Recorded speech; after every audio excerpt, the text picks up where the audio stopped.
¿sí? Que evidentemente está relacionado con la terapia cognitiva conductual, pero en este caso vamos a ver la evaluación de la ansiedad. Ya hemos visto acerca de lo que es la depresión, cómo podemos evaluar, algunas herramientas que podemos utilizar, y ahora nos toca el tema de la ansiedad. ¿Listo? Para esto, quiero sus respuestas, por favor, los voy a estar leyendo por el chat. ¿Qué es la ansiedad? ¿Qué creen que es la ansiedad? Si es que por ahí conocen a alguien que es ansioso o que es diagnosticado con algún trastorno de la ansiedad. Quizás por ahí también me puedan nombrar algunos síntomas. Los voy a estar leyendo por el chat. A ver, Gonzoni, cuando una persona no está tranquila. Ok. ¿Qué más, chicos? ¿Qué es la ansiedad?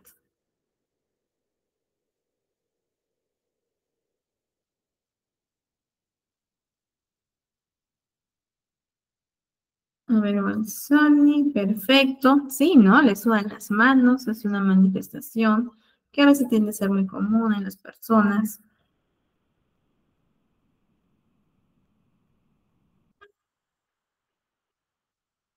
A ver, vamos, chicos.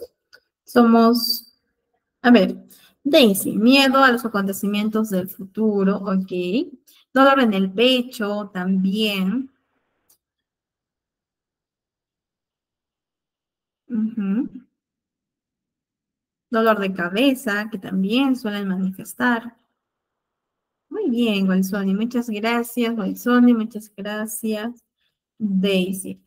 Y Giovanni, a ver, preocupación efectiva o miedo intenso. Daisy, angustia. Perfecto, chicos.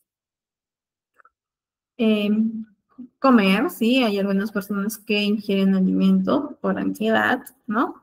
Pánico, nos dice Gary. Perfecto, bien, chicos. Entonces, hemos visto un poco acerca de su respuesta sobre algunos síntomas que el paciente puede estar presentando y también qué es lo que podríamos denominar esta ansiedad como un sistema de alarma, ¿listo? Y este sistema, chicos, se activa cuando una persona percibe un peligro o una amenaza. Pero esta sensación de peligro, es decir, que esta amenaza aún no está sucediendo o podría ser que suceda, pero realmente no sabemos si es que va a suceder o no. ¿Listo? Entonces, esta preocupación es un exceso acerca de lo que va a pasar en un futuro. Entonces, esta preocupación, ese sistema de alarma, la sensación de peligro, se basa en todo lo que es nuestra imaginación.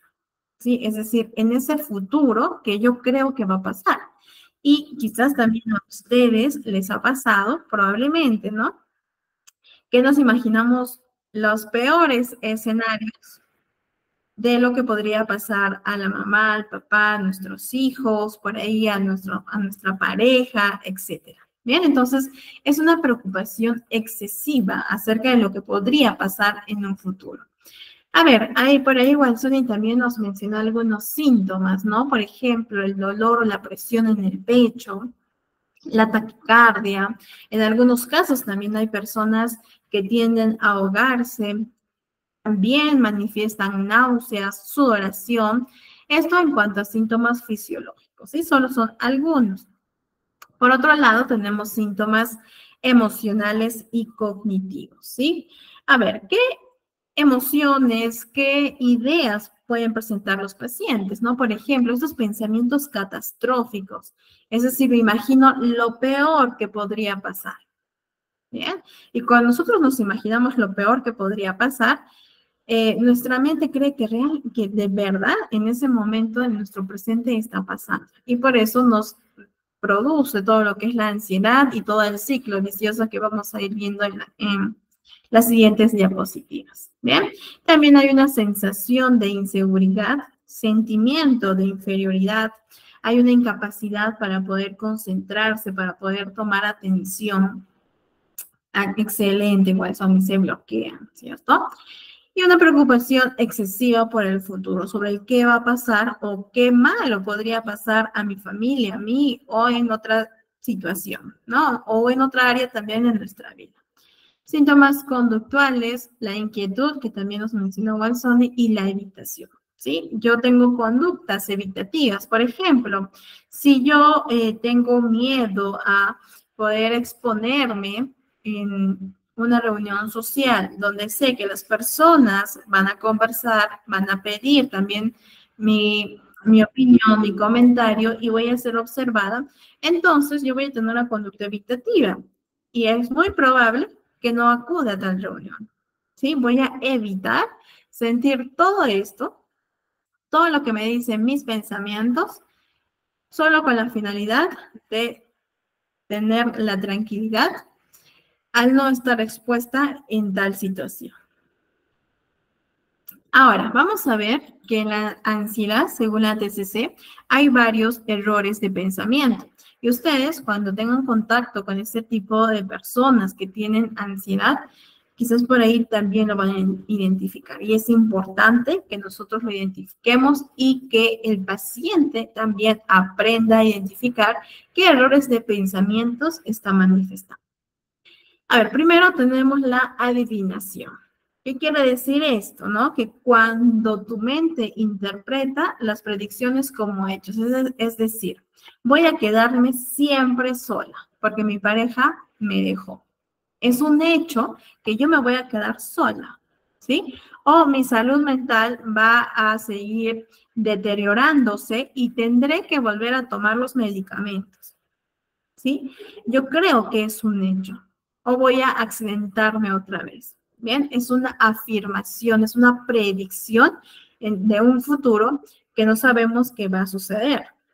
¿Sí? Entonces, la adivinación, como bien dice su nombre, tratamos de adivinar y no adivinar como tal, sino tomar como hecho una predicción que yo creo que va a pasar. El razonamiento emocional, ¿no? Es decir, nosotros razonamos, ¿sí? O este error de pensamiento es cuando la persona razona en función de cómo se siente, ¿sí? Por ejemplo, me siento asustada, entonces debo de estar en peligro. Estoy razonando en base a lo que yo estoy sintiendo, ¿no? Me siento culpable, así que debí de hacer algo malo. Me siento fracasada, así que debo serlo de verdad. Bien, entonces yo pienso que mis emociones están reflejando la realidad, ¿sí? Y a esto lo denominamos razonamiento emocional. Y esto también suele ser muy común en las personas. Entonces, como les decía, es importante que nosotros podamos enseñar a los pacientes a que ellos pueden identificar qué errores de pensamientos está teniendo y a través de la intervención poder modificarlos, reestructurarlos para poder desembocar o generar un pensamiento alternativo. Bien, por otro lado tenemos el error de pensamiento catastrófico, ¿sí? Es cuando nuestra mente salta a los peores escenarios, ¿sí? Como hacer una tormenta en un vaso de agua, bien, como una metáfora. Por ejemplo, ¿no? Si yo siento opresión en mi pecho y mi mente me dice que me va a dar un ataque al corazón y que por lo tanto me voy a morir, ¿sí?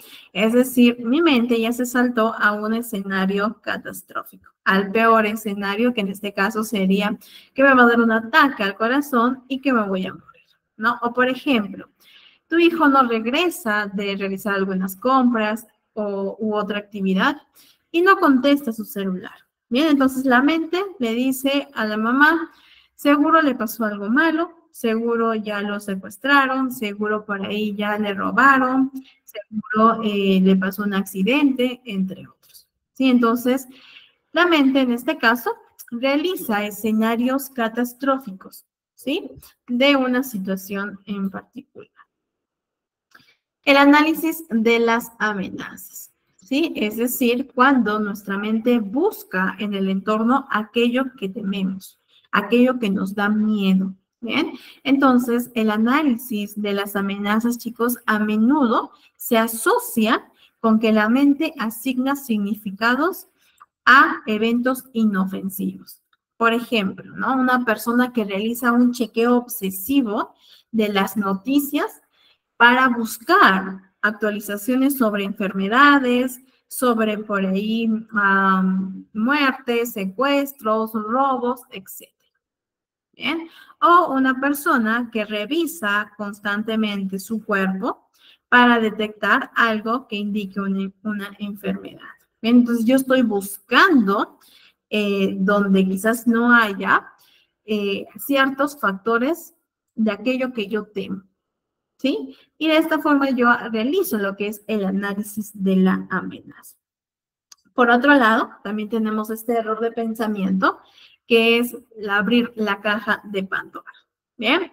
Es decir, se empieza con un pensamiento y se produce la cadena de pensamientos, ¿no? Lo que les decía ya en las sesiones anteriores acerca del efecto bola de nieve. Empiezo con un pensamiento pequeño y se convierte en una cadena de pensamientos, ¿no? Por ejemplo, ¿qué va a pasar con mi familia?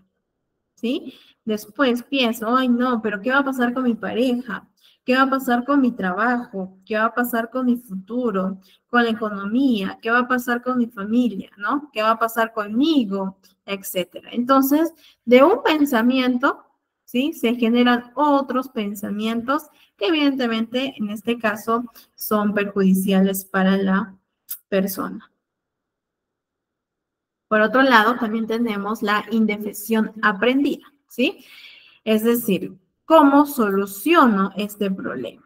¿Sí? Y el paciente cree que no sabe, es decir, no sé cómo hacer para poder solucionar este problema. Y por lo tanto, como yo pienso que no sé, que no tengo las capacidades, que no tengo las herramientas, para mí como Mariana se convierte en un gran problema. ¿Sí? Entonces, convertimos un problema como si fuera inmenso, más que nosotros, ¿no? Que jamás, quizás por ahí, no vamos a poder resolver este problema o buscar una solución. Por otro lado, chicos, también tenemos la preocupación hipotética. Bien, ahora, es importante que como nosotros ya sabemos, que la preocupación es normal, ¿no? ¿Por qué? Porque todos nos preocupamos por cosas incluso rutinarias, ¿no?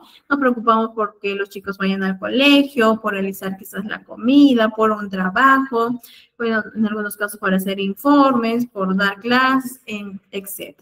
Bien, entonces, la preocupación hasta cierto punto tiende a ser normal. Sin embargo, esta se va a convertir en perjudicial cuando se concentra excesivamente en preocupaciones hipotéticas, ¿sí? Que es totalmente distinto a las preocupaciones prácticas. Ahora, la preocupación hipotética es ¿qué pasaría si? Es algo que no es objetivo, que no está pasando en nuestro presente, en nuestra realidad. ¿Sí? Entonces nos preguntamos, ¿qué pasaría si alguien se me acerca demasiado en un supermercado y me contagio? ¿No? ¿Qué pasaría si mi hijo se muere? ¿Qué pasaría si mi hijo me abandona? ¿Qué pasaría si me detectan una enfermedad terminal? Bien, entonces, normalmente este tipo de preocupaciones hipotéticas se refiere a cosas de las que no tenemos control. ¿Sí? Cuando nosotros realizamos algún tipo de imaginación de qué pasaría si, no tenemos control, porque no sabemos si es que esto realmente va a pasar. ¿Sí? Mientras que las preocupaciones prácticas se refieren a las cosas sobre las que uno tiene control y puede ayudarlo a ser más productivo. Por ejemplo, a ver chicos, los voy a estar leyendo por el chat. Quiero que, por favor, me escriban ejemplos de preocupaciones prácticas.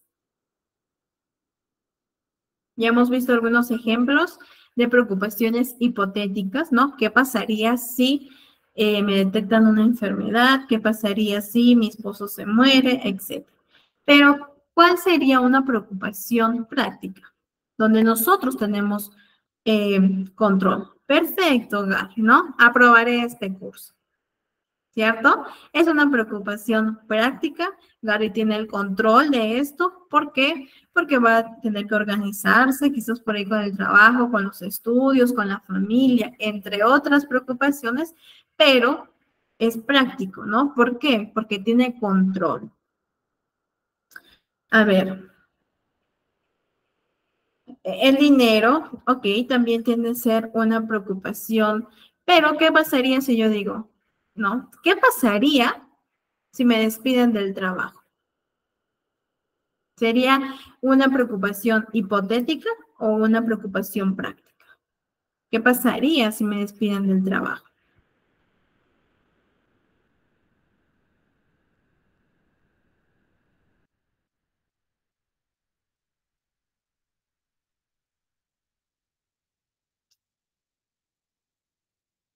¿Sería una preocupación hipotética o sería una preocupación práctica?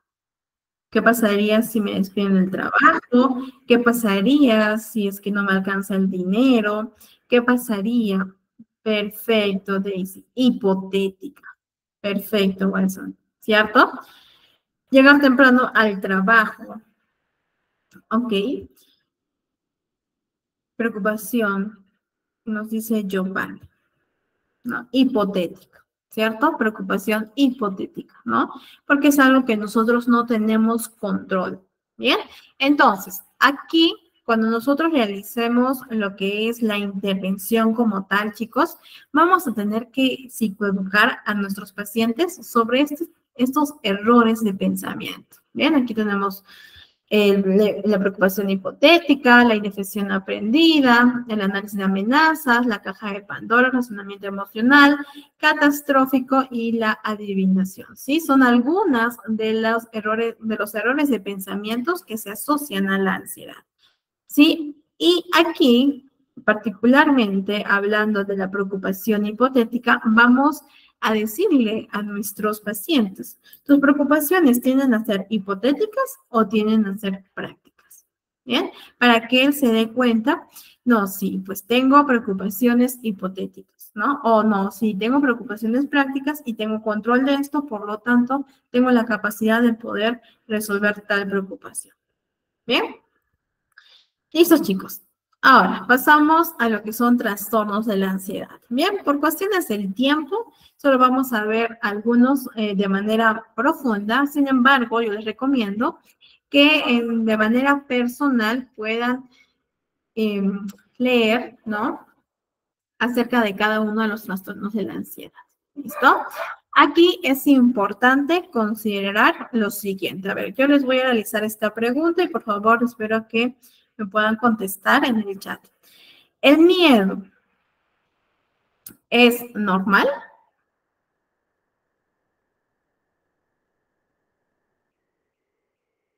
Perfecto. Ok. Ahora, ¿y la ansiedad? ¿Qué podríamos decir de la ansiedad? ¿Podríamos decir que la ansiedad es lo mismo que el miedo normal que todas las personas pasamos? Perfecto, ¿no? Es decir, los trastornos de ansiedad se van a diferenciar del miedo, así es, David, del miedo o la ansiedad normal, que son propios, ¿sí? Del desarrollo, propios de las personas, propios de los seres humanos. Todos hemos sentido miedo, todos vamos a sentir miedo en algún momento, ¿cierto? Y es algo normal, incluso funcional durante nuestro desarrollo. Bien, pero los trastornos de ansiedad se diferencian de este miedo normal.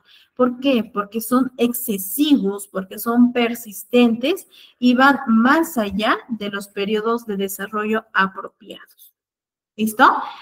Entonces, nosotros vamos a encontrar trastornos de ansiedad por separación, que normalmente se da más en niños, el mutismo selectivo, la fobia específica, el trastorno de ansiedad social, la agorafobia, el trastorno de pánico y el trastorno de ansiedad generalizada. Bien, Vamos a ver, en este caso, el trastorno de ansiedad generalizada. Cuando nosotros realicemos todo lo que es el proceso de evaluación, siempre recordemos que nosotros para poder o llegar a una conclusión o a una presunción diagnóstica, tenemos que realizar la entrevista, ¿cierto? La aplicación de pruebas, la anamnesis, que ya lo hemos visto, que lo vamos a repetir ahora de manera un poco más general, porque ya lo hemos visto en las primeras sesiones, ¿bien? Y algunos, ¿no? Por ejemplo, realizamos ciertos cuestionarios, ojo, que no están estandarizados evidentemente, pero que se basan en lo que es los criterios de diagnóstico, ¿sí? Según el DCM, según el CIA. ¿Listo? Entonces, yo sí considero importante poder tener toda la información para poder realizar una presunción diagnóstica y posteriormente quizás un diagnóstico ya certero. Bien, entonces, dentro de lo que es el trastorno de ansiedad generalizada, el paciente va a tener que presentar los siguientes criterios. Criterio A, ansiedad y preocupación excesiva, ¿sí? Excesiva, que se produce durante más días de los que ha estado ausente, y esto es importante, durante mínimo 6 meses, ¿sí? Mínimo 6 meses. ¿Cómo yo voy a obtener esta información? A través de la entrevista, ¿sí? Con el paciente y también con los familiares directos, ¿no? Los familiares o las personas que se encuentran en convivencia con el consultante. ¿Bien? Entonces, hay una ansiedad y preocupación excesiva que se produce durante más días de los que ha estado ausente durante mínimo 6 meses en relación con diversos sucesos o actividades, ¿sí? Ya sea la actividad laboral o la actividad escolar. ¿Listo? Entre otros. Criterio B. El individuo, ¿sí? Para le es difícil controlar la preocupación. ¿Bien? Criterio C. La ansiedad y la preocupación, que estas son excesivas, que son persistentes, se tienen que asociar mínimo, chicos, mínimo 3 o más de los 6 síntomas que vamos a ver a continuación. ¿Listo? Y al menos algunos síntomas han estado presentes durante más días de los que han estado ausentes durante los últimos 6 meses. Aquí, para que nosotros podamos realizar bien lo que es el diagnóstico, tenemos que considerar, chicos, el tiempo, ¿sí? Y también lo que nos indica, mínimo 3. Si mi paciente presenta 1, yo no puedo decir que tiene un trastorno de ansiedad generalizada, es decir, yo no puedo dar un diagnóstico certero y afirmar que mi paciente sí o sí tiene un trastorno de ansiedad generalizada, ¿ya? Siempre que tengamos cuidado con eso. Bueno, en el caso de los niños solamente requiere de un ítem, ¿sí? Pero en el caso de los adultos, mínimo 3 o más. ¿Qué es lo que tiene que presentar? Mínimo 3 o más de los siguientes síntomas. Inquietud o sensación de estar atrapado o con los nervios en punta. ¿Bien? Fácilmente se fatiga, tiene dificultad para poder concentrarse o quedarse con la mente en blanco, puede presentar irritabilidad, tensión muscular, problemas de sueño, ¿sí? Puede manifestar dificultad para dormirse o para continuar durmiendo, ¿sí? O tiene un sueño inquieto e insatisfactorio, ¿sí? Como parte de los problemas de sueño. Entonces, mi paciente va a tener que presentar 3 de los 6 que hemos mencionado previamente. Bien. Criterio D. La ansiedad, la preocupación o los síntomas físicos van a causar malestar clínicamente significativo o deterioro en su aspecto o en su área social, en su área laboral o en otras áreas importantes del funcionamiento de la persona. ¿Listo? Como criterio D. como criterio E. Ahora, antes de pasar a esto, nuevamente, ello, es decir, el criterio D también lo vamos a obtener de la entrevista, ¿sí? Y va a ser muy notorio, porque el paciente mismo nos va a decir, ¿no? Que quizás ya hay un aislamiento, que ya no acudas a situaciones sociales, que siempre quizás pone excusas para no ir a una invitación, etcétera, ¿no? El aspecto laboral, quizás por ahí está a punto de ser despedido, entre otros, ¿no? U otras áreas que sean importantes para el funcionamiento de la persona. Criterio E. La alteración no se puede atribuir a los efectos fisiológicos de una sustancia, ¿sí? Ya sea un medicamento, ni tampoco se va a atribuir a una afección médica, ¿sí? Y evidentemente esto se realiza con un especialista o con el especialista correspondiente, ¿sí? Para ver si hay una afección médica. ¿Listo? Criterio F. La alteración no se explica mejor por otro trastorno mental. Y esto es importante para que nosotros podamos realizar lo que es la diferencia, ¿ya? La alteración, es decir, lo que está presentando mi paciente, no se puede explicar mejor por otro trastorno mental, ¿sí? Por ejemplo, ¿no? No se puede explicar por un trastorno de pánico. ¿Listo? Tampoco se puede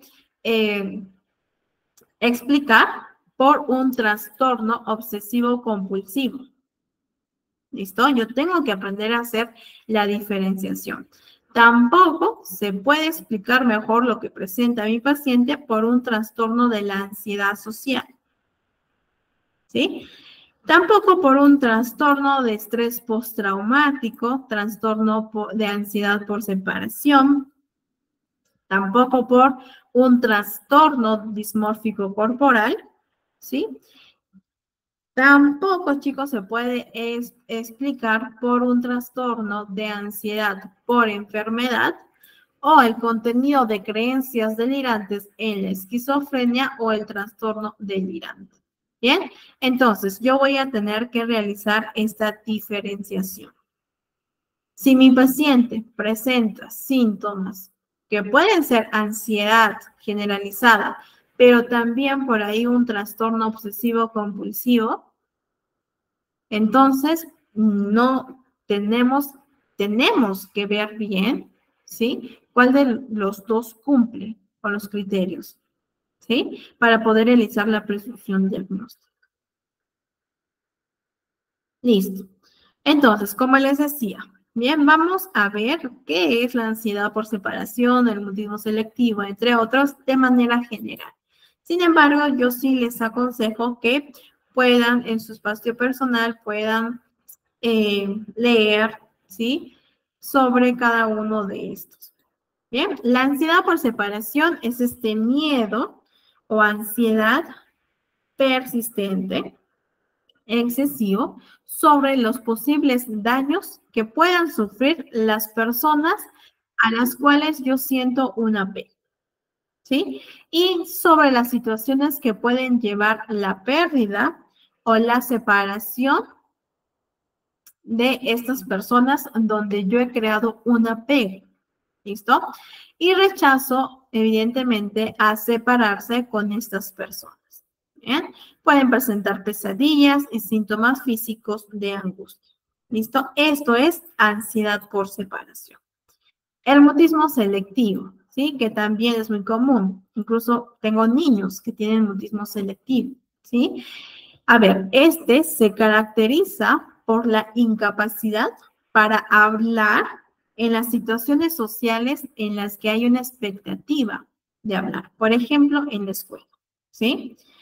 A pesar de que la persona habla en otras situaciones, es decir, mi paciente puede comunicarse, puede hablar con otras personas, pero en esta situación donde él lo percibe como seguro, donde tiene esa confianza, esa seguridad, esa protección.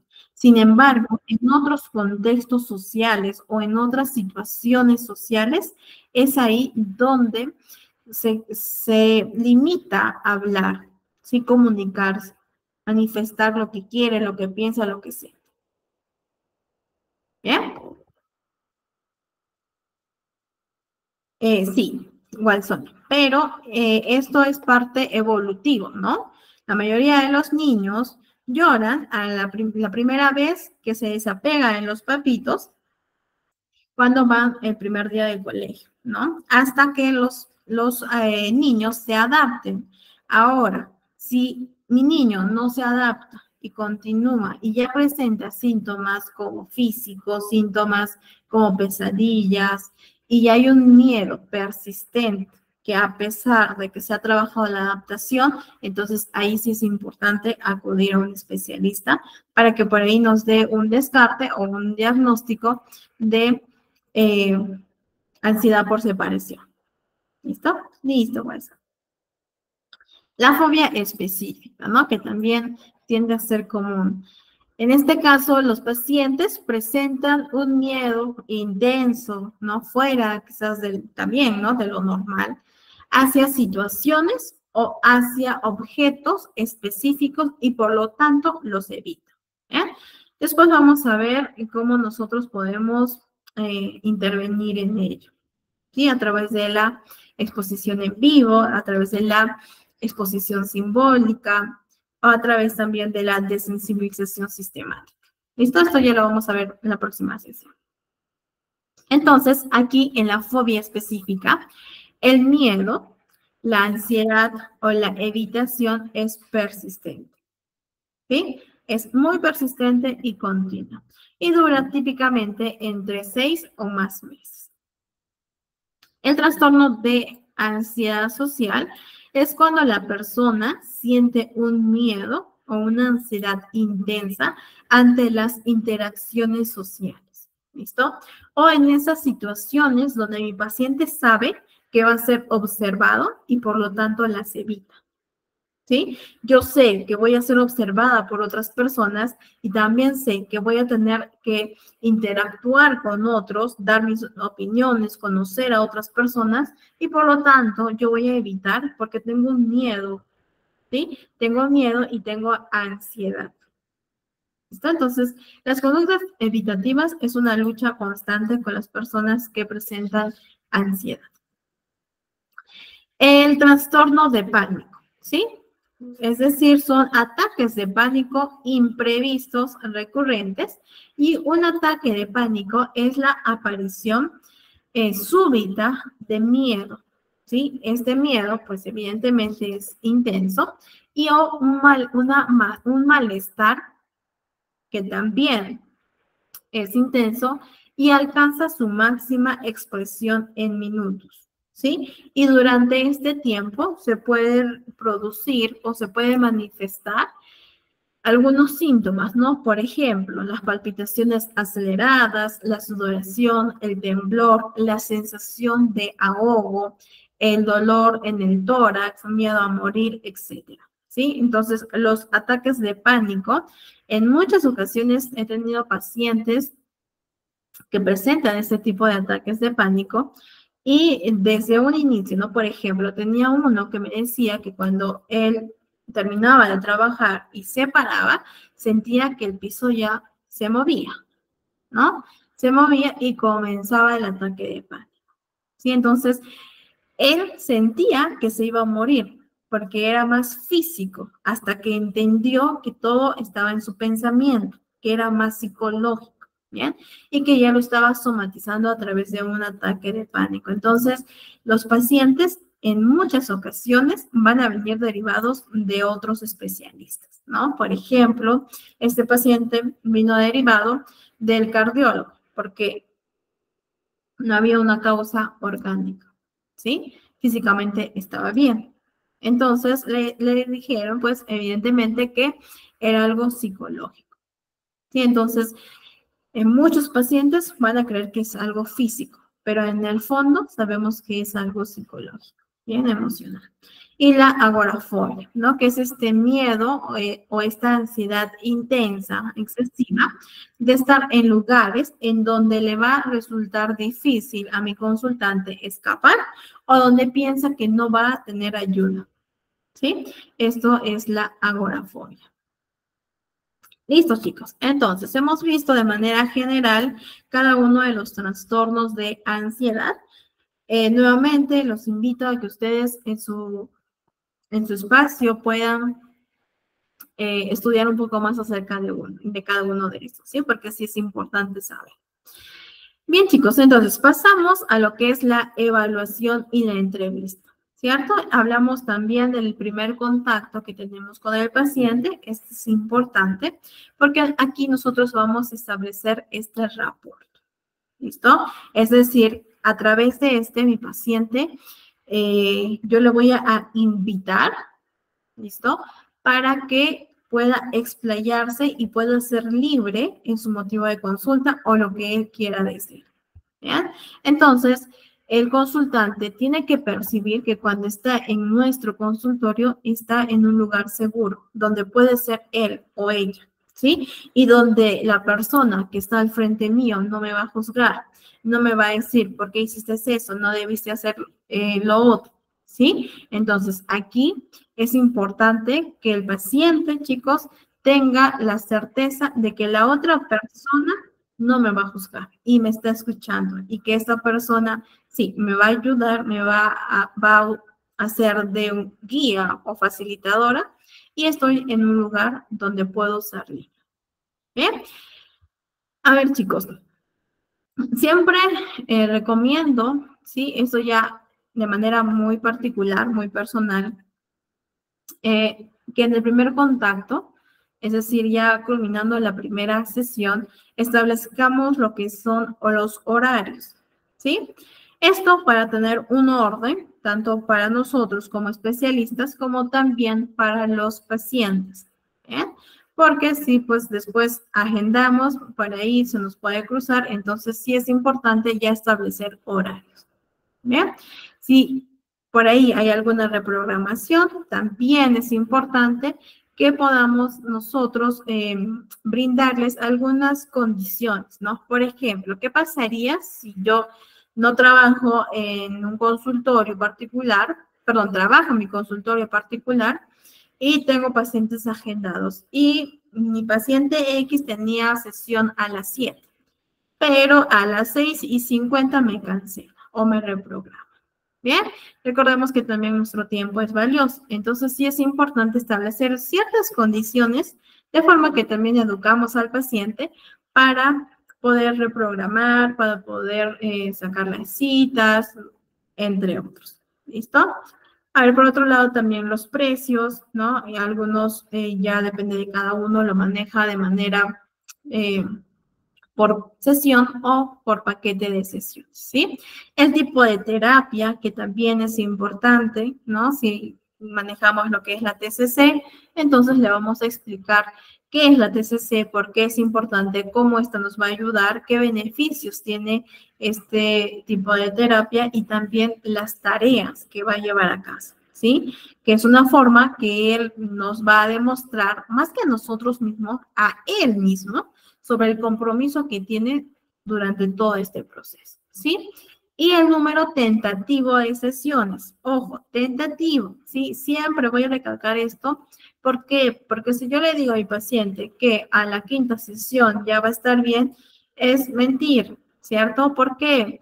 Porque sabemos que en cualquier proceso puede haber recaídas, ¿sí? Y quizás recién en la 3ª o la 4ª sesión estamos en la entrega de informe, ¿no?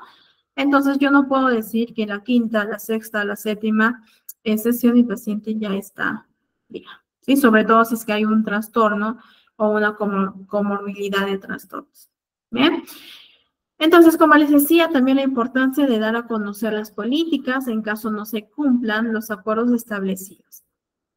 Sí, por ahí yo lo que hago como Mariana es les entrego un formato donde hay algunas condiciones, lo debatimos con el mismo paciente, el paciente realiza sus preguntas y el paciente lo firma, ¿listo?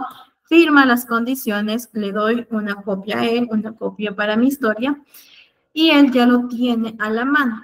¿Listo? Ahora, por otro lado, como un tip que yo lo manejo, es como yo tengo los números, los WhatsApp de mis pacientes, también les envío en formato de imagen para que lo tengan a la mano. ¿Sí? Entonces, de esta forma me ayudo, ¿sí? Para poder tener un orden y también ayudo al paciente. Listo, el consentimiento informado, sumamente importante por cuestiones éticas de la profesión, en el cual, como bien dice su nombre, la persona, el consultante, nos va a dar su consentimiento para poder ser evaluado y también para poder realizar lo que es la intervención de la terapia psicológica. ¿Listo?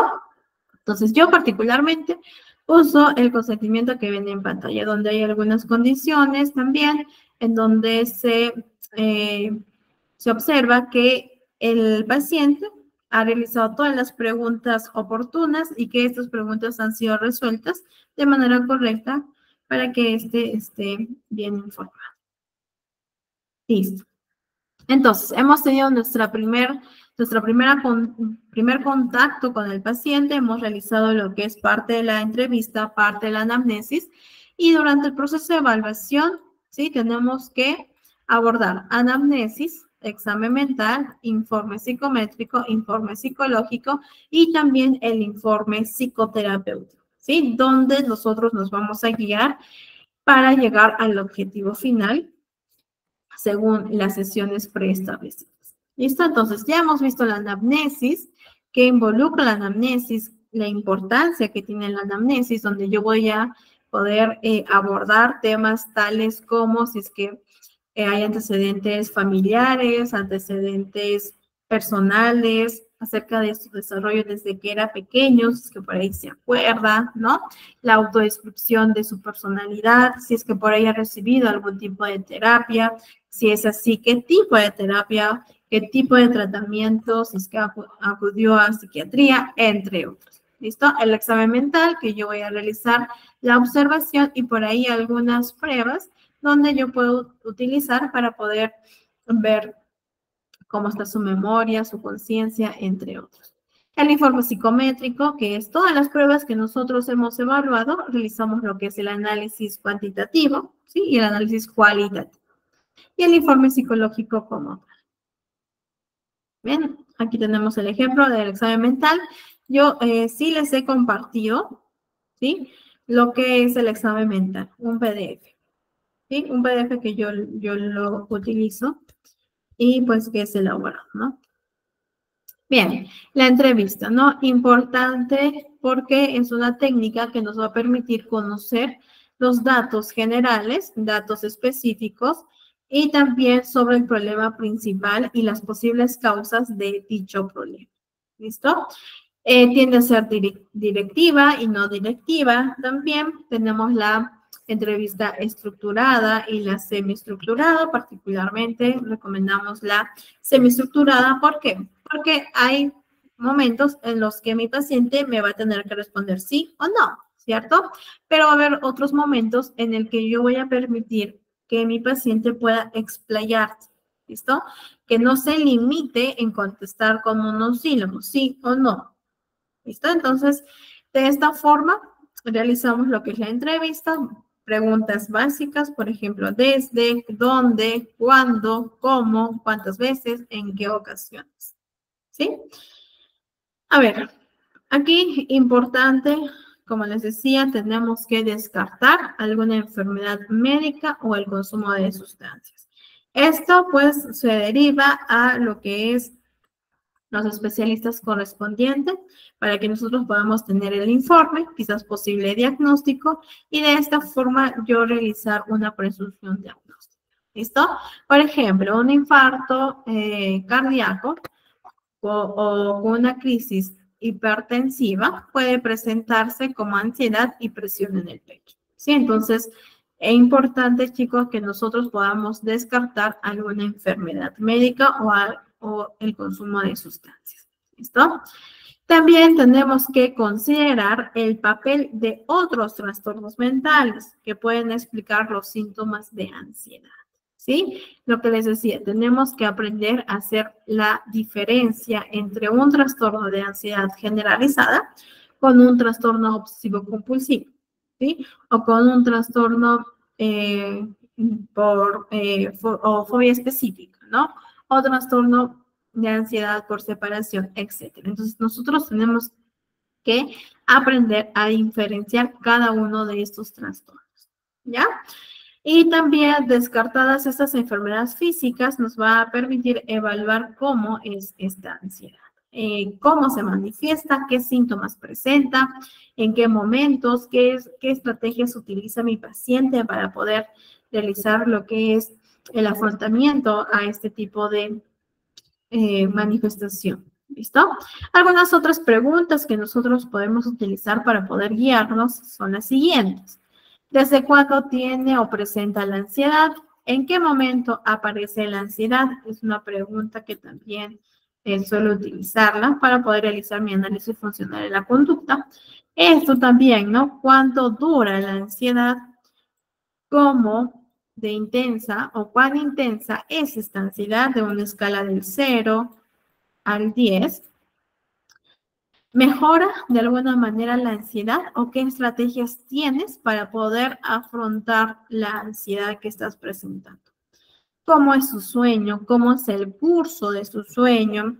¿Cómo es esta higiene del sueño? ¿Qué hace antes de dormir?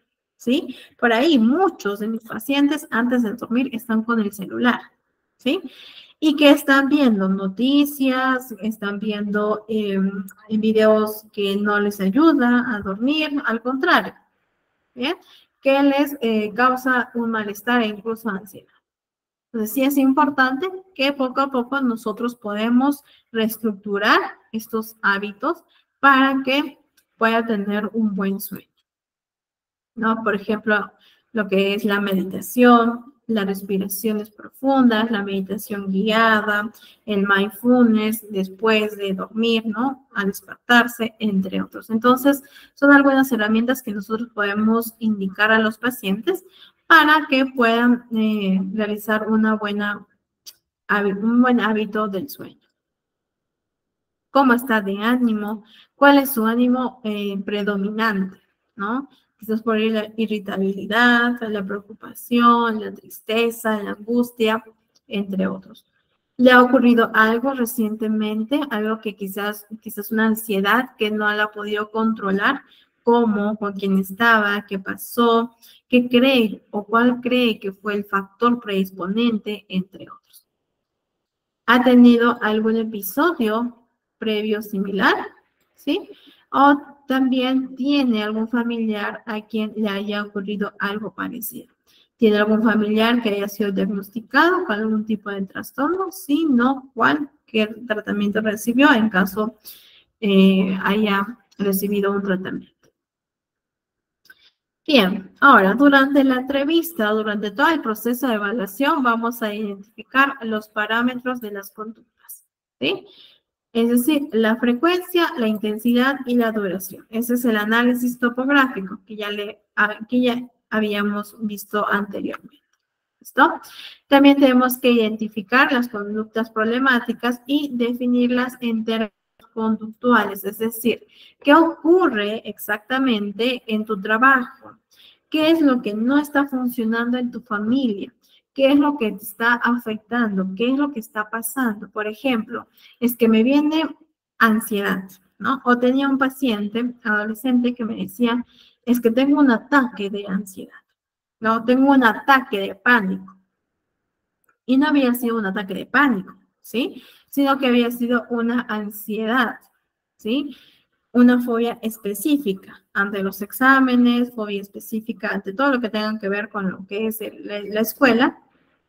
Bien, entonces, en este caso, este chico coloquialmente decía es un ataque de pánico, sí, pero no presentaba ningún síntoma de pánico. Entonces, yo tengo que indagar. Si mi paciente dice, tengo ansiedad, ok, ¿cómo se manifiesta esta ansiedad en el ámbito del trabajo?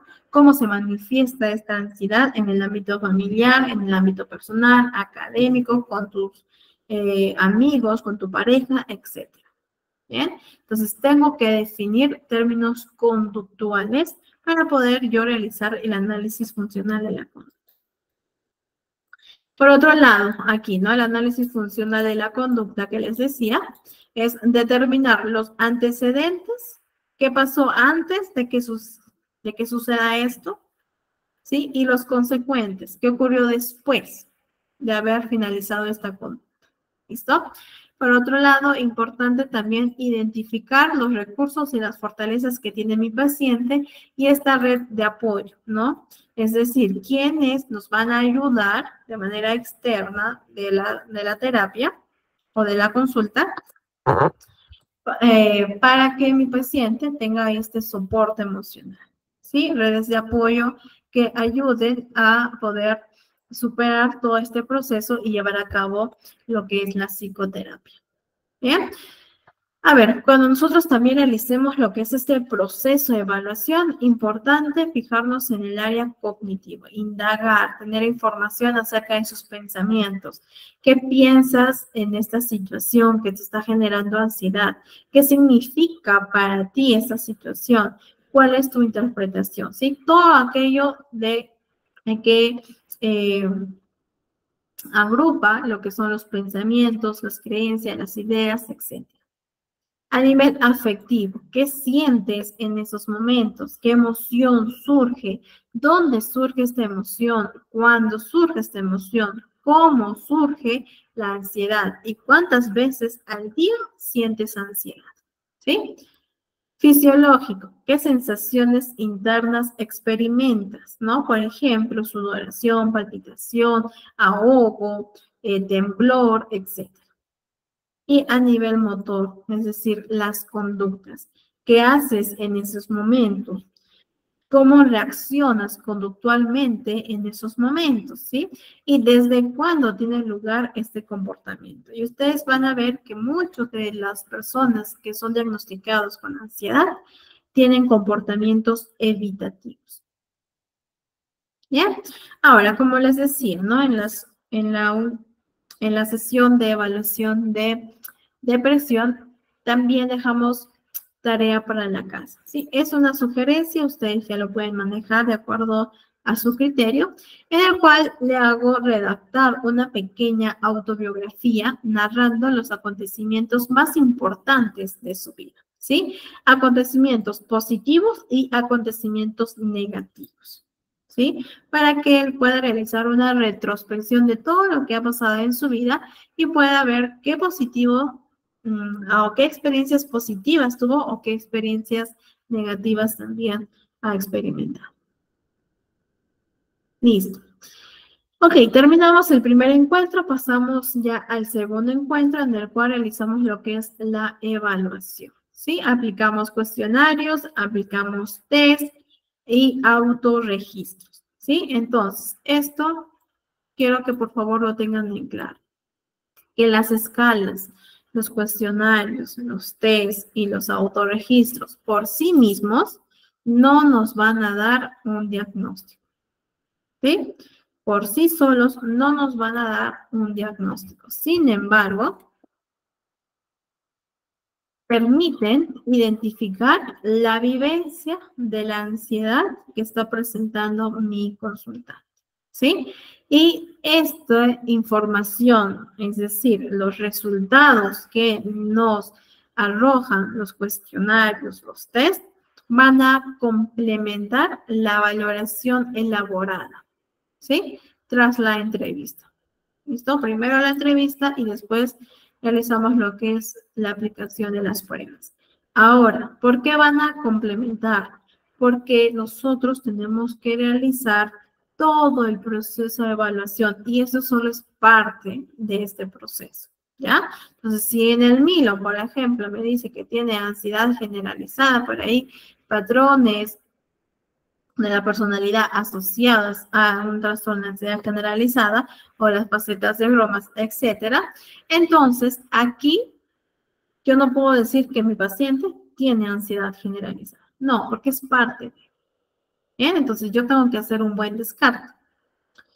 A ver, ¿qué cuestionarios podemos utilizar? ¿No? Tenemos la escala de ansiedad y depresión de Goldberg, tenemos la escala de Hamilton para la ansiedad, tenemos el Hospital Ansiedad y Depresión, el STAI, que es la ansiedad, estado y rasgo, el test de IDARE, de ansiedad, ¿no? Podemos tomar también, particularmente, yo realizo una evaluación integral, donde tomo lo que es el Milo, por ahí tomo el Leisen, ¿no? El EPQ, etcétera. Entonces, va a depender mucho del motivo de consulta, también, evidente, ¿sí? Tenemos que basarnos en eso, pero también para poder indagar un poco más acerca de cómo es mi paciente. Bien, ahora vamos a hacer el registro, ¿sí? Recordemos que parte de lo que es la TCC, nosotros nos basamos mucho en los registros que el paciente realiza, ¿sí? En sesión y fuera de sesión, ¿ya? Entonces, aquí vamos a hacer el registro de ansiedad para que nosotros podamos tener nuestra línea base, que ya sabemos qué es, que ya lo hemos visto en las sesiones anteriores. ¿Listo? Entonces, aquí vamos a darle esta plantilla que viene en pantalla. Ponemos el día, lunes, martes, miércoles, jueves, viernes, sábado y domingo. ¿Listo? La situación causante de ansiedad. Y la valoración en una escala del 0 al 10. Y le damos esta plantilla. ¿Bien? 0 es sin ansiedad, totalmente relajado. 5, medianamente ansioso. Y 10 ya es una sensación extrema, una sensación que yo no puedo controlar. ¿Bien? Entonces, en esta escala, mi paciente se va a guiar. Por ejemplo, día lunes, registró que cuando salió con su mamá, cuando salí con mi mamá a tomar un helado. Esto le generó ansiedad en un nivel 8, que es alto, ¿cierto? El día martes, cuando mis papás no llegaron a casa a tiempo y se demoraron 10 minutos. Eso le generó ansiedad también en un nivel 8. Día miércoles, cuando pienso que el lunes que viene comenzarán mis exámenes, nivel 7, que también tiende a ser alto, ¿sí? Cuando mis amigos me dijeron para salir solos al cine, nivel 8, y el día viernes, cuando mis padres discutían por el dinero en un nivel 9. ¿Bien? Entonces, aquí nosotros tenemos los niveles que, como podemos ver en pantalla, son altos, ¿sí? Son niveles altos. De esta forma realizamos la línea base del nivel de ansiedad. Por ejemplo, el día lunes, ¿bien? Presentó ansiedad en un nivel 6. El día martes presentó ansiedad en un nivel 8. El día miércoles en un nivel 6, el día jueves bajó un poquito en un nivel 5, el día viernes en un nivel 6, el día sábado en un nivel 8 y el día domingo en un nivel 6. ¿Listo? Esa es la línea base. Base porque a partir de esta nosotros nos vamos a basar para poder realizar lo que es la intervención. Entonces, con la intervención nosotros esperamos que esto esté por aquí. ¿Listo? Sí, por ahí va a puntuar un poquito más alto, pero ya va a tener las herramientas para que pueda afrontar los síntomas de la ansiedad, síntomas cognitivos, síntomas físicos y síntomas conductuales, ¿sí? Los signos conductuales. Entonces, lo que yo realizo es que esa línea base la guardo en la historia clínica y ya casi al finalizar todo el proceso de evaluación, perdón, de intervención, voy a revisar otra línea base. ¿Sí? Entonces, la última semana le voy a dar este registro. Y lo que se espera es que el 8 pues cambie quizás a un 2, ¿sí? El 8 termina en un 2, por ahí a un 3, a un 2, a un 2. ¿Bien? Entonces, esta línea base, yo realizo esta línea base del nuevo puntaje aquí. Y yo le presento, mira, esta es tu línea base de un inicio y ahora esta es tu línea finalizando. ¿Qué te dice? ¿No? Entonces, para ellos es un orgullo porque es su logro. ¿Bien? El logro que quizás por mucho tiempo han estado lidiando.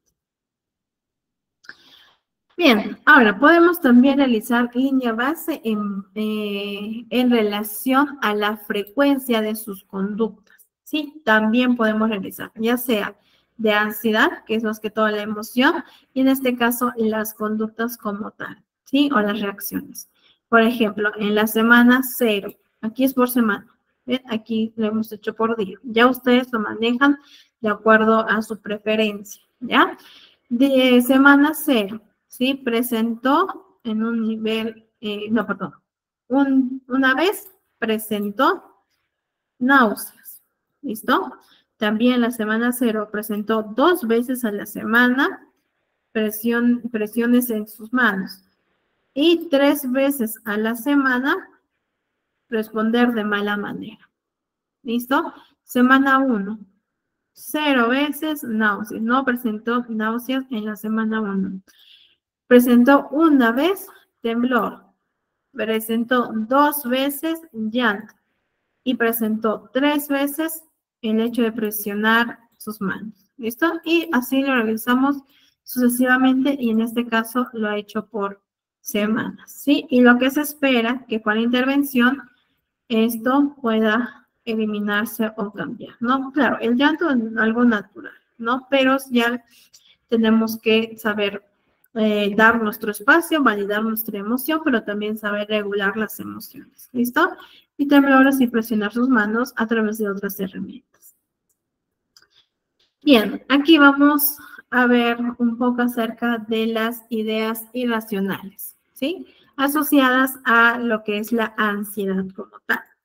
A ver, tenemos la idea irracional número 6, ¿no? Si algo es o puede ser peligroso o amenazante, debo sentirme muy inquieto y preocuparme constantemente por la posibilidad de que ocurra lo peor. ¿Listo? Esta es una idea irracional que me puede decir de manera explícita o a través de su registro. ¿Ya? Ahora, como les decía, ¿sí? Importante, y eso lo pueden revisar en la primera, en el primer manual que ustedes lo tienen, ¿ya? El hecho de indagar los supuestos, las valoraciones y reglas que pueden subyacer de esta idea irracional. En este caso, si algo puede ser peligroso, va a ocurrir lo peor. Este es un supuesto. Yo estoy suponiendo que si algo es peligroso, va a ocurrir lo peor. ¿Sí? Otro. Si existe una amenaza, debo preocuparme muchísimo. ¿Sí? Si algo puede salir mal, seguro que sale mal, de la misma forma. Y si ocurre algo malo, también un supuesto, el is, ¿cierto? Por ejemplo, muchos de los pacientitos comienzan a decir, ¿y si? ¿Qué pasaría si? ¿No? El y si, y lo tienden a completar con algo negativo. ¿Y si me ocurre algo malo? ¿Y si le pasa lo peor? ¿Y si se mueren? ¿No? ¿Y si pierdo el trabajo? ¿Y si me botan de mi casa? Etcétera. Entonces, a través de una herramienta, vamos a cambiar este y si por algo positivo, ¿no? Por ejemplo, ¿y si me va bien? ¿Y si me dan el trabajo? ¿Y si apruebo el examen? ¿Sí? Entonces, lo negativo lo cambia a lo positivo. Entonces, es algo que realmente se hace muy rutinario, ¿sí? E incluso es parte ya del vocabulario, parte de todo el discurso que nos dan los pacientes. Es terrible que suceda algo malo. Es terrible, es una valoración. Cuando yo digo es fatal, es horrible, es terrible, estoy valorando, evaluando que algo me puede suceder y que por lo tanto es algo terrible. ¿Bien? Necesito que mis seres queridos y yo estemos seguros. ¿Sí? Entonces, esta es una regla. Bien. Hemos visto supuestos, valoraciones y reglas de la idea irracional.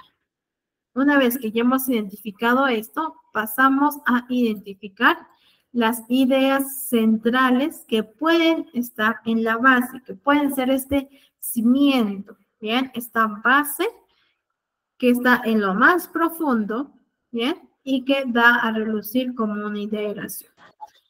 Bien, en este caso, listo, en este caso sería este, ¿no? El mundo es amenazante y peligroso, ¿bien? Es una idea central. soy vulnerable y mis seres queridos y yo estamos en continuo peligro. Sí, son ideas centrales que ya sabemos, que lo hemos visto en la primera sesión, cómo yo puedo llegar a estas. ¿Listo? Ahora, también, como les decía, nosotros tenemos dos listas, ¿no? La lista de las distorsiones cognitivas y la lista de ideas irracionales. Bien, entonces de esas dos nosotros nos vamos a basar. Y en este caso, como ven en pantalla, esta idea irracional está asociada o acompañada con la distorsión cognitiva de la anticipación negativa. ¿Sí? Me anticipo a que algo malo va a suceder. Voy a predecir que algo malo, terrible me va a suceder. Y la magnificación, magnifico lo que está pasando. ¿Listo? Y finalmente vamos a tener que durante todo este proceso de evaluación identificar los comportamientos derivados, ¿sí? En este caso, mi paciente X magnifica la importancia de un riesgo o posibilidad de daño, ¿sí? Está magnificando que algo me va a dañar, ¿bien? Dar muchas vueltas y obsesionarse con los peligros, estar hipervigilante por si se presenta la amenaza, entonces está en constante alerta. ¿Bien?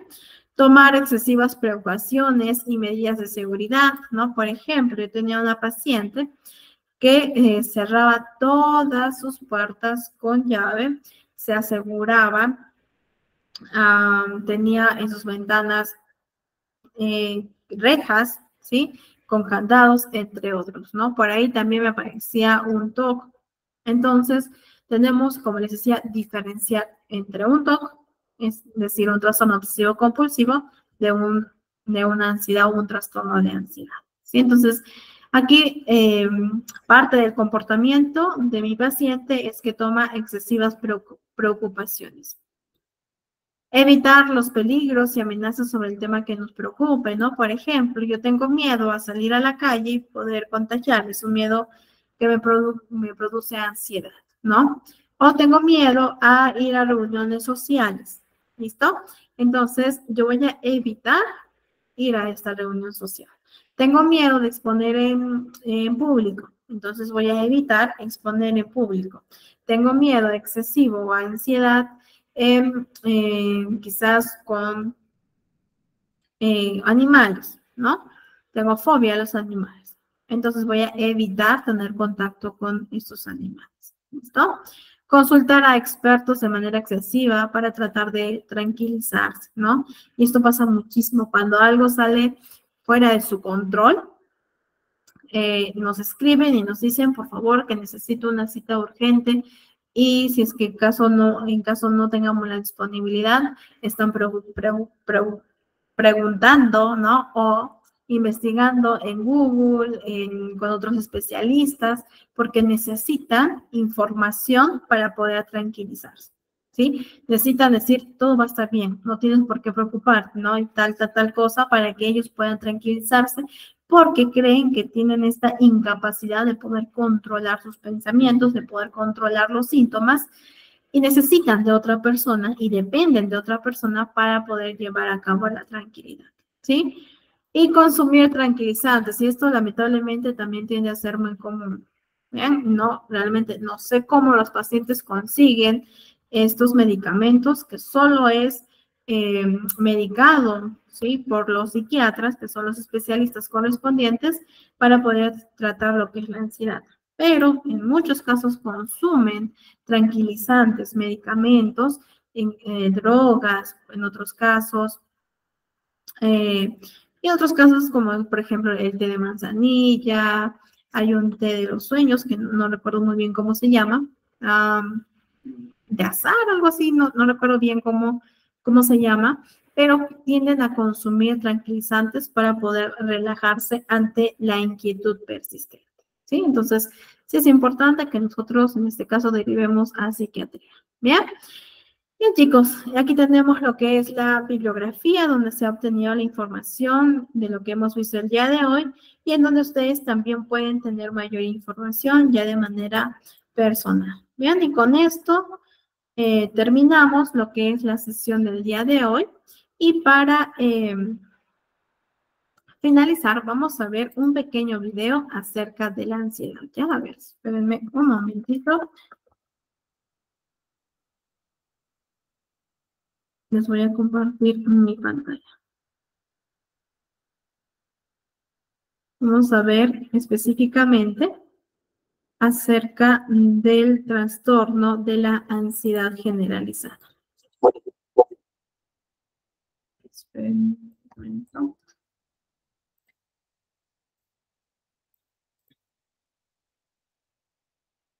Psiquiatra del Hospital Clínico de Barcelona. El objetivo de este vídeo es explicar qué es el trastorno de ansiedad generalizada.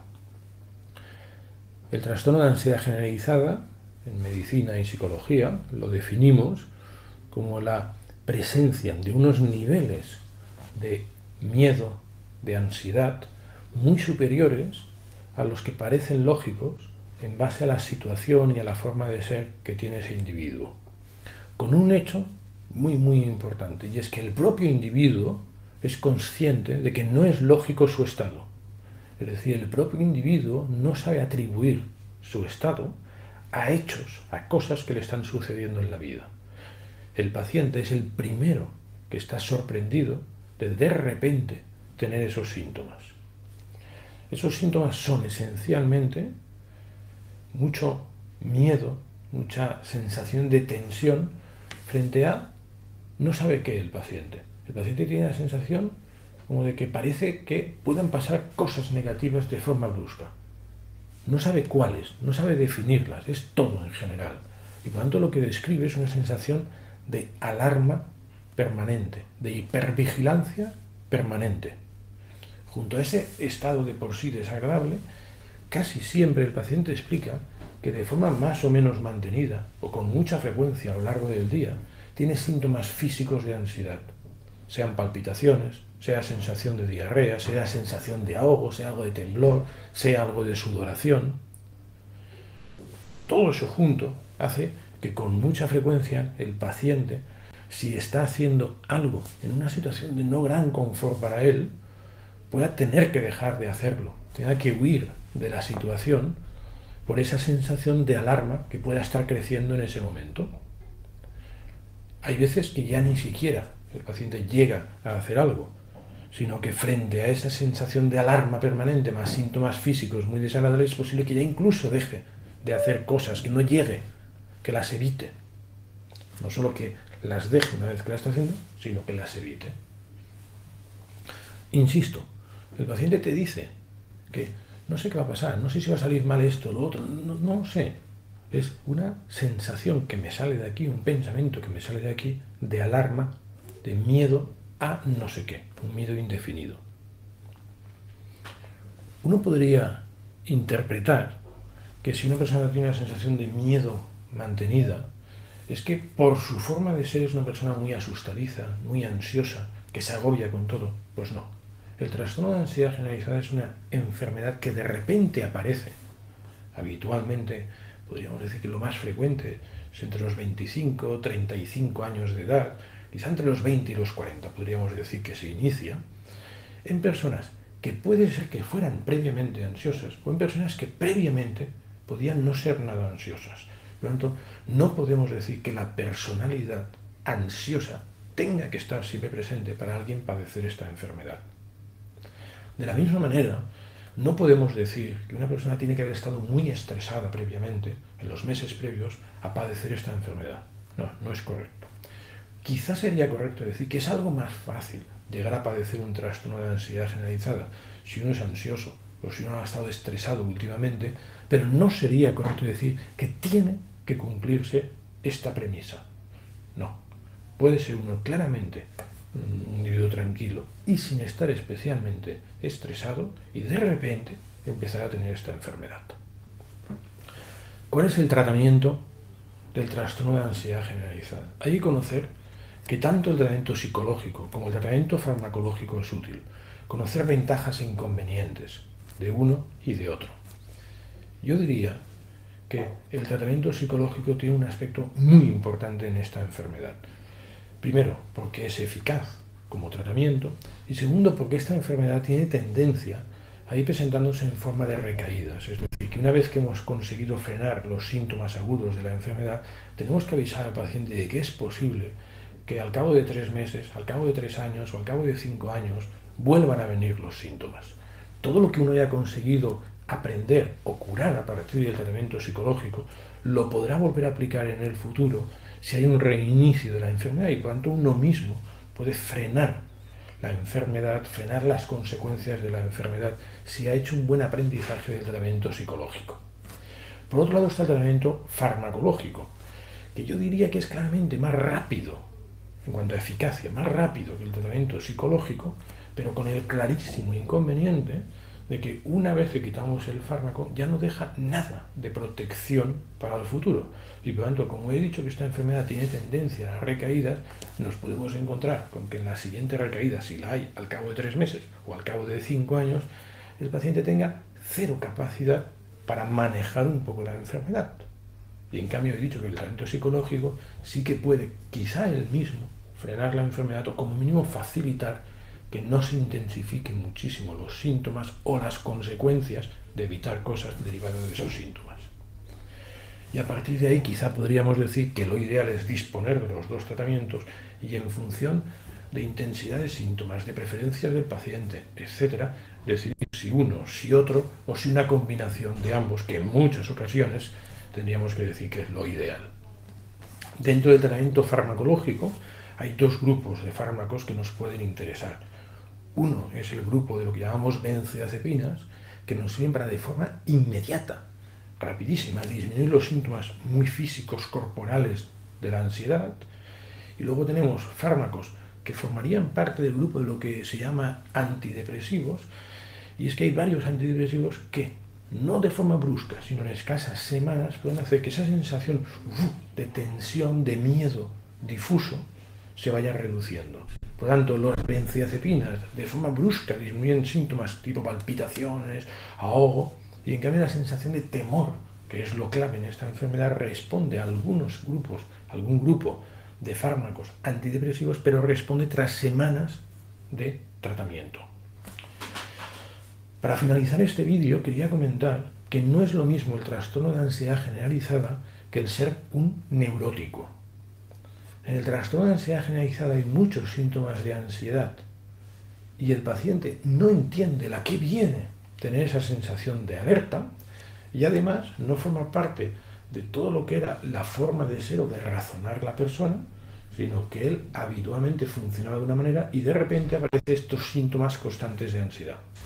En el neuroticismo lo que hay que decir es que es, digamos, una forma de ser del individuo y por lo tanto de siempre ha funcionado de esta manera, y el neuroticismo consiste en, frente a cosas que nos pasan a nuestro alrededor, ponerle un componente emocional de ansiedad, de preocupación, de sobrepreocupación por las cosas, que hace que al final tengas ansiedad más alta, pero teniendo como paciente, como neurótico, la sensación de que está justificado que yo esté así, porque realmente creo que esto es importante, esto es importante, esto es importante, esto es importante, y por lo tanto el individuo no está tan sorprendido de su estado, primero porque siempre ha sido así, forma parte de su forma de ser, y segundo porque realmente considera que hay hechos relevantes que justifican, que motivan, que permiten entender su descontrol de ansiedad. Listo, chicos. Les voy a estar enviando también otros videitos, otros links para que ustedes lo puedan visualizar ya de manera personal. Y con eso terminaríamos la sesión del día de hoy. Muchas gracias, Walsoni. Muchas gracias a todos, chicos. Cuídense. Ya nos estamos viendo en la próxima sesión.